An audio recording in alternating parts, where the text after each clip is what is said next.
Al proteger la vida más frágil de la llanura, él se convirtió en el portador del poder más salvaje de la tierra.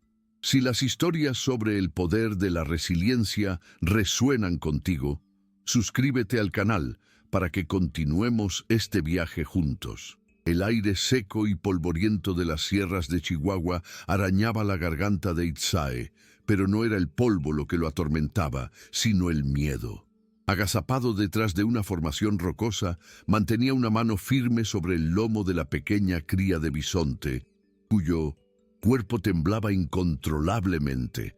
El sonido de voces en español resonaba por el cañón, ásperas y crueles, cada palabra una piedra arrojada contra el silencio sagrado de aquella tierra.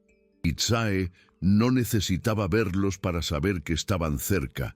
Podía sentir las vibraciones de las botas pesadas en el suelo, la pulsación disonante de hombres que no pertenecían a ese lugar, que no lo respetaban.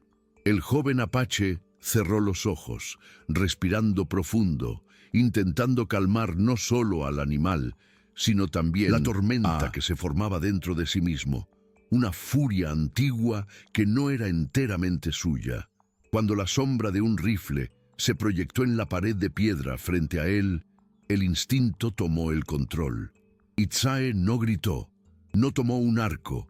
En lugar de eso, se giró, presionando ambas manos contra la pared del cañón. La cría retrocedió, sintiendo el cambio abrupto en la energía de su protector. El poder que Itzae invocó no vino de sus músculos, sino de las profundidades de la tierra. Un rugido bajo y gutural escapó de sus labios, y la roca bajo sus palmas se estremeció, crujiendo como un hueso seco. Una lluvia de piedras y polvo se derrumbó en el paso estrecho, bloqueando el camino de los soldados, que retrocedieron en pánico, gritando sobre brujería y demonios. Exhausto, Itzae cayó de rodillas, con el pecho agitado, el eco del poder salvaje aún vibrando en sus venas, un don terrible nacido de un acto de compasión. El silencio que siguió fue casi tan ensordecedor como el estruendo de la avalancha. Por un largo momento, lo único que Itzae oía era la sangre latiendo en sus oídos. Miró sus propias manos, temblorosas y cubiertas de polvo, esperando verlas brillar o transformadas de alguna forma, pero eran solo las manos de un joven. Un toque húmedo y cálido en su mejilla lo sacó del trance. La cría de bisonte lo miraba fijamente, no con el pavor de una criatura acorralada, sino con una calma que parecía demasiado antigua para su frágil cuerpo. En ese contacto, Itzae sintió. No era solo el calor del animal, sino un flujo de energía, un agradecimiento silencioso que venía de la propia tierra, resonando a través del último de su linaje. El agotamiento pesaba en sus miembros, pero un nuevo sentido de propósito lo levantó. Sabía que no podían permanecer allí. El miedo de los soldados se transformaría en odio y volverían con más hombres, más rifles, movidos por la ignorancia y la codicia. Con un suave gesto a la cría, que lo siguió sin dudar, Itzae comenzó a moverse hacia el este, hacia los cañones más profundos donde las historias de sus ancestros decían que la tierra respiraba. Su viaje ya no era solo para sobrevivir, era para entender qué había despertado dentro de él, el legado de una manada entera que ahora corría por sus venas y en el corazón del pequeño ser que caminaba a su lado. Los días se fundieron en una sucesión de soles abrasadores y noches frías, pero el viaje era diferente a cualquier otro que Itzae hubiera hecho. La cría, a la que en su corazón comenzó a llamar trueno silencioso, no era una carga, sino una brújula viva. Con un instinto que desafiaba la lógica, el pequeño bisonte lo guiaba a fuentes de agua escondidas en grietas de roca y a valles resguardados donde la hierba crecía tercamente, e Itzae cambiaba a cada paso, La tierra ya no era un mero escenario, sentía su pulso bajo las suelas de sus mocasines, el flujo de la vida subterránea, la historia silenciosa grabada en cada piedra. Al rodear un monolito de arenisca roja, esculpido por el viento en formas de espíritus danzantes, se encontraron con un mural de pictogramas antiguos.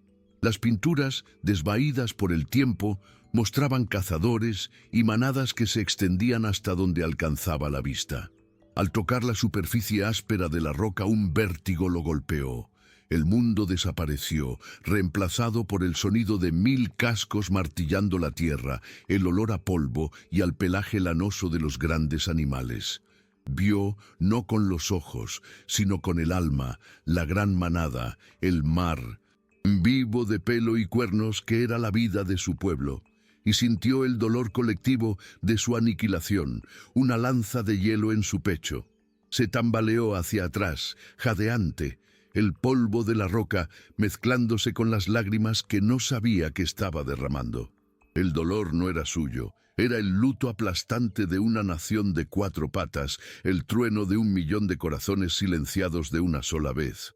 La avalancha que había creado era un mero eco del poder que había sentido en la visión. La fuerza de una manada en furia, la resiliencia de la propia vida que se niega a ser extinguida. Trueno silencioso, se acercó y apoyó la cabeza en su pecho. En ese toque, Itzae comprendió. No cargaba un peso, sino un legado. Era la memoria viva de la manada, y su poder era la voluntad de ellos hecha carne. La percepción que Itzae tenía del mundo había cambiado irrevocablemente. Ahora sentía lo invisible, las líneas de energía que conectaban las raíces de los árboles, el susurro de la sed en las hojas de los cactus. Fue esta nueva sensibilidad la que lo hizo detenerse abruptamente días después, a la orilla de un arroyo que debería haber sido una bendición en ese desierto. El agua corría límpida, pero Itzae sentía una enfermedad en ella, un vacío frío y antinatural. Trueno silencioso, a su lado retrocedió, resoplando, confirmando el veneno que los ojos no podían ver. La destrucción de los hombres no venía solo con pólvora y acero, sino también con una podredumbre silenciosa que se infiltraba en el alma misma de la tierra. Esa podredumbre silenciosa que se infiltra en el alma misma de la tierra es quizás el enemigo más aterrador. Si tú también sientes eso, deja un comentario para que Itzae y Trueno Silencioso sepan que no están solos en esta lucha. Él no se alejó. En lugar de eso, se arrodilló en la orilla fangosa, donde la vida aún luchaba por aferrarse. Presionó las palmas de las manos contra el suelo húmedo, cerrando los ojos y buscando aquella conexión profunda que había salvado su vida en el cañón. Esta vez, sin embargo, no extrajo la furia de la roca. Buscó el pulso constante y lento de la vida misma. Encontró la mancha fría del veneno, una aguja de hielo en el flujo cálido de la tierra, y con un esfuerzo de voluntad que lo hizo sudar frío, la empujó, no con violencia, sino con la persistencia de una raíz quebrando piedra. Lentamente sintió el frío retroceder, la energía del arroyo reequilibrarse. Cuando abrió los ojos, Trueno Silencioso ya estaba con el hocico en el agua, bebiendo profundamente. A diferencia de la avalancha, que lo había dejado exhausto y tembloroso, este acto lo llenó de una energía limpia y vibrante. Era como si, al sanar un pedazo de la tierra, hubiera sanado una parte de sí mismo. El poder de la manada no era solo la fuerza para derribar montañas, sino también la resiliencia para hacer crecer la hierba después del más riguroso invierno. Itzae se levantó, con la mirada fija ahora corriente arriba, en la dirección de donde había venido la enfermedad. Su propósito, antes nebuloso, se había vuelto cristalino como el agua a sus pies. Ya no estaban solo huyendo. Estaban cazando el origen de la podredumbre. Seguir el rastro de la enfermedad era como seguir a un fantasma. La corriente era el camino obvio, pero Itzae aprendió a confiar en sus nuevos sentidos. Sentía la debilidad de la tierra esparciéndose como una telaraña, subiendo por las raíces de los árboles de mezquite, que exhibían hojas amarillentas y enfermas en lugar de su verde resistente. Los pájaros habían enmudecido y las pocas lagartijas que veía se movían con una lentitud letárgica. El propio aire parecía más pesado, cargado con un olor metálico y agrio que se pegaba en el fondo de la garganta. Trueno silencioso caminaba cerca, con el pelo erizado, resoplando no de miedo, sino de una rabia contenida, el espíritu de la manada sintiendo la profanación de su territorio sagrado. Finalmente, en la cima de una colina con vista a un pliegue en el terreno, encontraron la herida abierta. No era un ejército, sino un campamento rudimentario de minería. Media docena de hombres, con rostros cansados y cubiertos de hollín, trabajaban en silencio sombrío, vertiendo cubetas de una sustancia plateada y líquida en canaletas de madera que desaguaban directamente en el arroyo. El veneno que había sentido no era un accidente, sino un método. Era la codicia destilada, el metal brillante arrancado de las entrañas de la tierra a costa de su propia vida. Uno de Mindunsen, los hombres alzó el rostro y el corazón de Itzae se heló. Era el mismo rostro cruel que había acechado por encima del rifle en el cañón. La caza había terminado. La guerra estaba a punto de comenzar. La furia que subió por Itzae no era caliente y ciega, sino fría y cortante como la obsidiana. No había lugar para el odio personal. Lo que sentía era el dolor profundo de la tierra, una agonía que resonaba en su sangre. Tumbado boca abajo en la cima de la colina, apoyó las palmas de las manos en el suelo pedregoso, no para arrancar su poder, sino para fundirse con él. Cerró los ojos e invocó la memoria de la manada, no su dolor, sino su poder aplastante. Un temblor bajo comenzó, casi imperceptible, como un trueno lejano, pero no venía del cielo, venía de abajo. Los mineros se detuvieron, mirándose unos a otros, luego al suelo. El temblor creció, convirtiéndose en una vibración rítmica y profunda, el sonido inconfundible de 1000 cascos al galope, sacudiendo los cimientos del mundo. Meldauns, soldado, fue el primero en entrar en pánico. Su rostro, ya pálido de agotamiento, se convirtió en una máscara de terror supersticioso. «¡Es él!», murmuró, con los ojos desorbitados buscando sombras que no existían. Antes de que los otros pudieran procesar lo que estaba sucediendo, Itzae se irguió. No gritó un desafío de guerra. Abrió la boca y liberó el rugido gutural de la tierra. En respuesta, el suelo alrededor del campamento entró en erupción. Se abrieron fisuras, no para tragar a los hombres, sino para destruir su trabajo. Las canaletas de madera crujieron y se partieron, los cimientos de su campamento cedieron y los barriles de metal con el veneno plateado cayeron, derramando su contenido en la tierra seca lejos del arroyo. Fue una aniquilación precisa, la venganza de la tierra no contra los hombres, sino contra su codicia. Los hombres no gritaron de rabia, sino de un terror primordial. No vieron a un muchacho apache en una colina, vieron a la propia montaña juzgándolos, la furia de los espíritus a quienes robaban. El soldado, con los ojos vidriosos de pánico, dejó caer el rifle y corrió, tropezando con los escombros de su propia codicia. Su huida quebró el poco valor que quedaba en los otros. Abandonaron herramientas, picos y la promesa enfermiza de aquel metal plateado, corriendo desordenadamente lejos de ese lugar maldito. Itzae no se movió.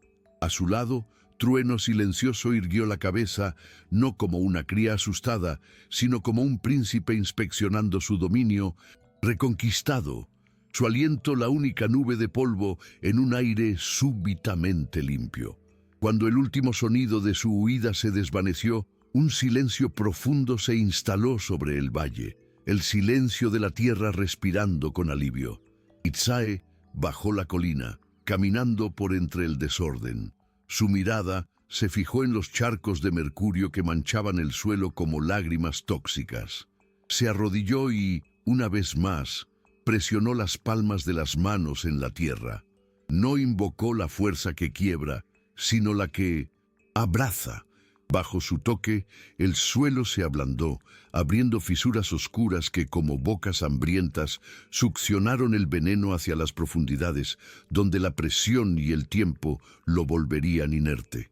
Cuando la tierra se cerró, sin dejar cicatriz, Itzae supo que su viaje había cambiado para siempre. No era un fugitivo, era un guardián. La paz que descendió sobre el valle era más profunda que la mera ausencia de sonido. Era la propia tierra exhalando un suspiro de alivio. Itzae observó a Trueno, silencioso, que ya mordisqueaba los brotes de hierba junto al arroyo purificado, su pequeño cuerpo exudando una confianza que contradecía su tamaño. El poder, esta vez, no lo había dejado exhausto o tembloroso. En lugar de eso, una claridad serena se asentó sobre él. Él no era la tormenta, era la calma que venía después, la fuerza que reconstruye.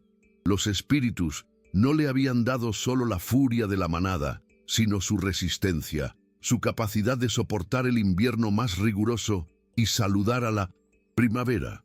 Al amanecer, dejaron el valle atrás. No había un mapa para su nuevo viaje, pues el propio mundo era ahora su guía. Itzae no necesitaba buscar senderos. Sentía las líneas de sufrimiento en el paisaje, las cicatrices invisibles dejadas por la negligencia y la avaricia. Su caminata ya no era la de un fugitivo, sino la de un médico en busca de sus pacientes. Con el sol naciendo a sus espaldas, proyectando sus sombras largas y unidas frente a ellos, Itzae y Trueno Silencioso se movieron, no hacia un lugar seguro, sino hacia el próximo lugar que necesitaba su fuerza, la memoria viva de la tierra en camino a sanarse a sí misma. Su viaje los llevó hacia el norte, a tierras donde las montañas daban paso a bosques de pino ponderosa.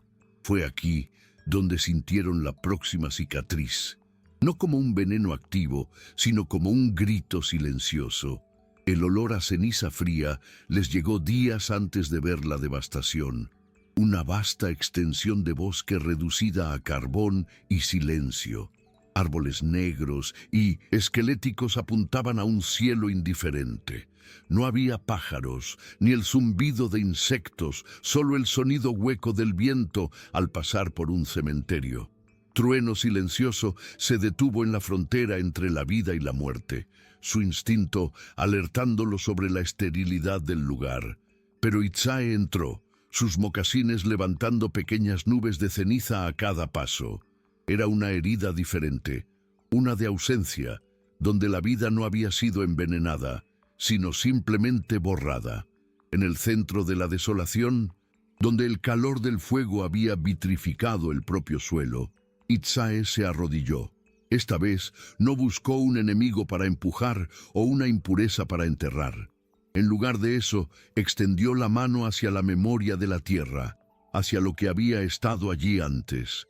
Recordó el poder de la manada, no como una fuerza de destrucción, sino como la promesa inquebrantable de la vida. Su resistencia al invierno, su fe en la primavera. No forzó nada, solo ofreció esa memoria al suelo quemado, un susurro de esperanza en las profundidades silenciosas. Bajo sus palmas sintió un cambio sutil, no un temblor, sino un despertar. El suelo estéril pareció ablandarse, aceptando la promesa. De las cenizas, ninguna flor brotó instantáneamente, pero en el corazón de la tierra, una semilla dormida, hacía mucho olvidada, se estremeció con la posibilidad de un nuevo comienzo. Itzae se irguió, sintiendo no el agotamiento de la batalla, sino la quietud de un campo sembrado que aguarda la lluvia. Él, forzado a la vida, no había a regresar. Solo le había recordado a la tierra su propia fuerza indomable. Miró hacia la frontera de la desolación, donde Trueno Silencioso esperaba. El pequeño bisonte, que hasta entonces se había negado a pisar el suelo muerto, dio un paso vacilante hacia adentro del manto de cenizas. Luego otro. Se acercó al lugar donde la mano de Itzae había estado. Bajó la cabeza y soltó un soplo suave, no de alarma, sino de aceptación. En ese simple gesto, Itzae comprendió. La promesa había sido aceptada. La vida, aunque tardara una estación o una generación, volvería. Dejaron atrás el bosque silencioso, cargando no la tristeza de su muerte, sino la certeza de su resurrección. Su viaje continuó, pero la percepción de Itzae estaba más afinada que nunca. Fue por eso que semanas más tarde se detuvo, con la cabeza inclinada, como si oyera una nota disonante en la sinfonía de la tierra. No era una herida sangrando veneno, ni el vacío de la muerte. Era un dolor diferente, una línea recta y fría que cortaba el flujo natural de energía del paisaje. Guiado por esta sensación de violación, él y Trueno Silencioso subieron a una colina rocosa. Allá abajo, extendiéndose hasta donde alcanzaba la vista, estaba la causa. Rieles de hierro, una cicatriz gemela de acero que aprisionaba la tierra, indiferente a sus contornos y a su voluntad. Trueno Silencioso se negaba a acercarse, resoplando y golpeando el suelo con una pezuña, su instinto gritándole que aquella línea recta era una trampa. Pero Itzae necesitaba comprender. Se arrodilló y apoyó la mano sobre el riel de acero frío. La sensación fue impactante. A diferencia de la roca, que respondía con un zumbido de historia y vida, el metal era mudo, muerto, un vacío en su percepción. No absorbía ni irradiaba energía, simplemente existía, una imposición fría y brutal. Sintió cómo la red de vida de la tierra, los caminos de los animales, el flujo del agua subterránea, incluso el crecimiento de las raíces, se torcía y se detenía abruptamente contra esta barrera infranqueable. Esta herida no sangraba, sofocaba. Fue entonces cuando el riel vibró bajo su mano. Al principio, un temblor sutil, luego un zumbido creciente que se transformó en un pulsar rítmico y martilleante que no venía de las profundidades de la tierra, sino que viajaba a lo largo de la cicatriz de acero. En el horizonte, una columna de humo negro manchó el cielo azul. La vibración se convirtió en un rugido y la tierra comenzó a temblar con un ritmo mecánico y profano. Una criatura de hierro y fuego surgió, gritando con un silbato que rasgó el silencio. Trueno Silencioso se encogió, aterrorizado. Itzae permaneció de pie, paralizado, no por el miedo, sino por una comprensión abrumadora. Al ver al monstruo pasar a una velocidad imposible, sintió su peso aplastante comprimiendo el alma de la tierra. Esta no era la codicia de algunos hombres en un valle, era la fuerza implacable de un mundo nuevo, un mundo que no veía la tierra como un ser vivo, sino como un obstáculo a ser conquistado. El monstruo de hierro desapareció en el horizonte, pero su presencia permaneció, una contusión lineal dejada en el alma del paisaje. El temblor cesó, pero el silencio que siguió no era de paz. Era el silencio aturdido de una tierra agredida. Itzae comprendió que el poder de la avalancha, la fuerza bruta que había aplastado el campamento de los mineros, sería inútil aquí. ¿Cómo se podría quebrar algo que era, por naturaleza, una línea infinita? Destruir un tramo de los rieles solo retrasaría lo inevitable. Este enemigo no tenía un corazón para detener, ni una mente para asustar. Era un sistema, una idea de progreso tan despiadada y recta como los rieles que dejaba atrás. En lugar de retroceder, Itzae caminó hasta el borde de la cicatriz de acero y grava. Trueno Silencioso permaneció atrás, pero lo observaba atentamente, su miedo dando paso a una curiosidad expectante. Itzae se arrodilló, no para luchar contra el hierro, sino para hablar con la tierra que aprisionaba. Presionó las palmas de las manos en el suelo compactado entre los durmientes de madera. No invocó la furia que quiebra, ni la sanación que limpia. Invocó algo más antiguo, la paciencia de la hierba, la tenacidad de las raíces que parten rocas a lo largo de generaciones. Susurró al suelo no una orden, sino una invitación a la vida para recordar su fuerza, para aferrarse, para crecer, para subir y para, un día, reclamar lo que era suyo. Itzae se irguió cuando el mundo parecía exactamente igual. Los rieles de hierro continuaban brillando fríamente bajo el sol, la cicatriz inalterada, pero bajo la superficie lo sintió. Un zumbido lento y profundo, el despertar de millones de semillas y raíces que habían aceptado su invitación. La vida, desafiada, estaba reuniendo sus fuerzas. Trueno silencioso, que hasta entonces se había mantenido a una distancia respetuosa, se acercó cautelosamente. Ignorando el metal, bajó el hocico a un puñado de tierra entre dos durmientes y lo olió profundamente, como si sintiera el olor de una promesa de primavera bajo un manto de nieve. Itzae comprendió entonces que la mayor fuerza de la manada no era su poder de aplastar, sino su paciencia para sobrevivir. No se quedaron a ver las primeras hojas romper la grava. Su trabajo allí estaba hecho, y la cicatriz de hierro se extendía en ambas direcciones como una flecha. Por primera vez, Itzae eligió seguir la herida, no para sanarla metro a metro, sino para encontrar su origen. Sabía que los rieles llevaban a más hombres, más ciudades, al corazón enfermo del mundo que vomitaba estos monstruos de hierro y fuego. Con una determinación fría, se giró hacia el oeste, en la dirección en que el tren había desaparecido. Él y Trueno Silencioso comenzaron a caminar no sobre el hierro, sino paralelos a él, una memoria viva de la tierra siguiendo el rastro de su propia profanación, hacia la fuente de la fiebre que amenazaba con consumirlo todo. La caminata a lo largo de la cicatriz de hierro era una lección constante sobre la naturaleza de la herida. No era una línea morta, era una arteria que pulsaba con una vida profana. Varias veces al día, la tierra temblaba con el paso del monstruo de hierro, y cada vez Trueno Silencioso se encogía, su instinto gritando contra aquella violencia rítmica.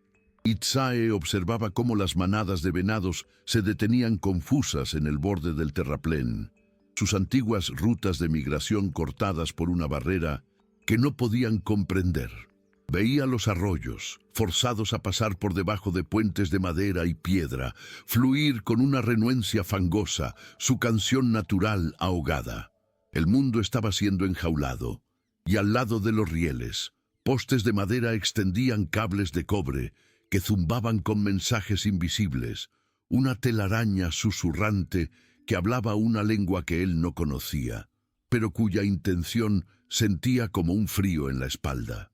Después de semanas de caminata, el olor del aire cambió. El aroma limpio de polvo y salvia fue reemplazado por un olor acre de carbón quemado y basura. En el valle frente a él, acurrucada contra los rieles como un hongo enfermizo, había una ciudad de tiendas de campaña y chozas de madera mal construidas. Humo sucio subía de chimeneas improvisadas, manchando el cielo. Hombres con rostros vacíos se movían lentamente por las calles de lodo, sus hombros encorvados no por el trabajo, sino por un agotamiento más profundo. Itzae, escondido entre los árboles en una ladera, los observaba. No sentía la furia que los mineros le habían provocado, sino una tristeza hueca. Aquellas personas no eran los amos del monstruo de hierro, eran sus primeros esclavos, tan atados a aquella cicatriz de acero como la propia tierra. Se concentró, no en la tierra bajo la ciudad, sino en las propias personas, y lo sintió. Un vacío frío donde debería haber una raíz, una conexión con el mundo. Habían sido desarraigados no solo de sus casas, sino de sí mismos. Su energía no fluía hacia la tierra para ser renovada. Era succionada por los rieles de hierro, por el monstruo de humo, por la promesa vacía de un futuro que nunca llegaba. A su lado, Trueno Silencioso emitió un sonido bajo y afligido. El becerro no sentía solo el dolor de la tierra, sino el eco de su propia manada perdida en la soledad de aquellas almas. La plaga no era el mercurio o el acero, era el olvido. En ese momento, su propósito se cristalizó en una forma nueva y aterradora. No podía aplastar esta enfermedad ni limpiarla con su voluntad. Sanar la tierra aquí sería como llenar de agua una cesta. La herida no estaba en el suelo, sino en los corazones de los hombres. Tenía que recordarles lo que habían olvidado. Miró a Trueno silencioso, el último vestigio de un mundo palpitante, el corazón vivo de la manada. Con un toque suave en su flanco, Itzae se levantó. Ya no se escondía en las sombras. Lentamente, deliberadamente, él y el becerro comenzaron a bajar la ladera, dejando atrás la cubierta de vinos y caminando a la vista de todos hacia el corazón enfermo de aquella ciudad de fantasmas. Su entrada no fue recibida con gritos o armas, sino con un silencio que se extendió como una onda. Uno a uno, los martillos dejaron de golpear, las conversaciones ásperas murieron y las cabezas se levantaron lentamente. Sus ojos, antes vacíos y fijos en el suelo lodoso o en las tareas monótonas, se enfocaron en la visión imposible. Un muchacho apache, de pie y orgulloso, y a su lado, Bisonte, una criatura que para ellos solo existía en las historias de los viejos o como un rumor lejano de las llanuras. No había miedo en sus miradas, ni hostilidad. Había algo mucho más profundo, una admiración estupefacta, la incredulidad de un hombre sediento que de repente ve un río corriendo en el desierto. Itzae se detuvo en medio de la calle principal, un canal de lodo y basura. No profirió ninguna amenaza, ninguna palabra. En lugar de eso, se arrodilló, ignorando la inmundicia, la palma de la mano en el suelo. No llamó a la furia de la piedra ni a la paciencia de las raíces. Simplemente ofreció un eco, un susurro de la tierra como era antes de la cicatriz, y a través de su mano, un fantasma de sensación recorrió la ciudad. Un minero con los pulmones llenos de polvo de carbón sintió de repente el olor a pino húmedo del bosque de su juventud. Una mujer, inclinada sobre una tina de ropa sucia, sintió por un instante el tacto de la hierba fresca en sus pies descalzos. No fue una visión, sino una memoria, una verdad enterrada que subió a la superficie, tan real y dolorosa como una bocanada de aire puro en un pulmón enfermo. Un sollozo colectivo y ahogado recorrió a la multitud. Un hombre dejó caer un martillo, que se enterró en el lodo con un sonido sordo. Nadie se movió para recogerlo. Lágrimas silenciosas comenzaron a trazar caminos limpios, a través del hollín, en los rostros de los hombres y mujeres. No eran lágrimas de tristeza, sino de un dolor mucho más antiguo, el luto por una conexión que ni siquiera sabían que habían perdido. Sus miradas, ahora llenas de una humanidad cruda y vulnerable, se fijaron en Itzae y en el becerro, no como si fueran una amenaza o una curiosidad, sino como si fueran la personificación de su propia alma olvidada. El momento fue roto por un sonido que antes era el latido del corazón de aquella ciudad, el grito agudo del silbato de un tren acercándose.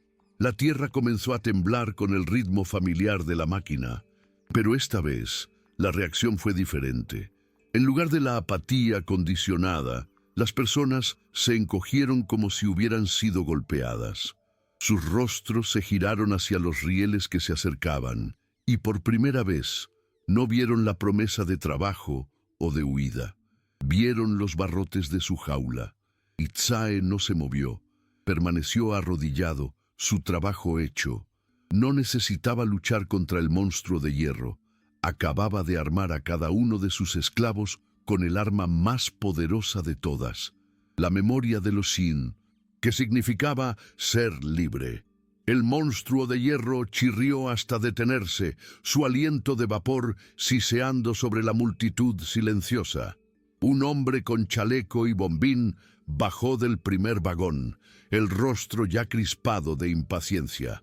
Abrió la boca para gritar las órdenes habituales, para exigir que el carbón fuera cargado y el agua reabastecida. Pero las palabras murieron en su garganta. No miraba a una multitud de trabajadores obedientes y abatidos. Miraba a un bosque de rostros que lo veían, no como a un jefe, sino como a un fantasma. Sus ojos no reflejaban el miedo a su autoridad, sino la memoria de un cielo limpio que su tren había manchado. Su silencio era una presa, más fuerte que cualquier roca que Itzae pudiera haber derribado. Fue una mujer de mediana edad, con las manos rojas y agrietadas de lavar la ropa de otros, quien se movió primero. Lentamente le dio la espalda al tren y al capataz boquiabierto. No miró a Itzae en busca de orientación. En lugar de eso, miró a las colinas lejanas, al lugar de donde el muchacho y el bisonte habían venido. Después, con una dignidad que no poseía desde hacía años, comenzó a caminar, sus pies dejando la calle lodosa para pisar la hierba escasa de la ladera. Un minero con el rostro tiznado la siguió. Luego, una familia entera. No fue una huida en pánico, sino un éxodo solemne. Estaban abandonando su prisión, no porque hubieran sido liberados, sino porque habían recordado que la puerta siempre había estado abierta. El capataz se quedó paralizado, su cara roja de rabia desvaneciéndose a una palidez de incredulidad. Gritó órdenes, luego amenazas, pero sus palabras eran como piedras arrojadas a un río, hundiéndose sin dejar rastro en la corriente silenciosa de aquel éxodo. No miraban hacia atrás. Itzae se irguió lentamente, el polvo y el lodo cayendo de sus ropas. Él no los siguió. Su tarea allí había terminado. Observó la línea dispersa de personas subir la ladera, no como un rebaño asustado, sino como individuos que habían elegido su propio camino. En el aire, la mancha de humo del tren comenzó a disiparse, y por primera vez desde que había llegado, Itzae sintió a la tierra bajo la ciudad respirar libremente, un suspiro profundo y trémulo de alivio. A su lado, Trueno silencioso soltó un soplo suave, su cuerpo finalmente relajado. La máquina de hierro, ahora silenciosa y abandonada, ya no era una amenaza, era una tumba. Itzae comprendió entonces la verdadera naturaleza de su don. El espíritu de la manada no le había dado solo la fuerza para partir la tierra, sino la sabiduría para unirla, no solo para sanar sus heridas, sino para recordar a sus hijos su conexión con ella. Dando la espalda a la ciudad moribunda y a su cicatriz de acero, él y el pequeño bisonte no siguieron el camino de los que partían. En lugar de eso, se giraron hacia el corazón de las tierras salvajes, hacia los lugares donde la memoria de la tierra aún era fuerte, sabiendo que su guerra no sería librada con la furia de los terremotos, sino con el susurro persistente de la vida llamando a sus hijos de vuelta a casa. La verdadera guerra, librada no con la furia de los terremotos, sino con el susurro persistente de la vida llamando a sus hijos de vuelta a casa. Si ese mensaje resuena contigo, suscríbete para no perderte lo que viene y comparte esta historia para que ese susurro se extienda. Gracias por acompañarnos en este viaje.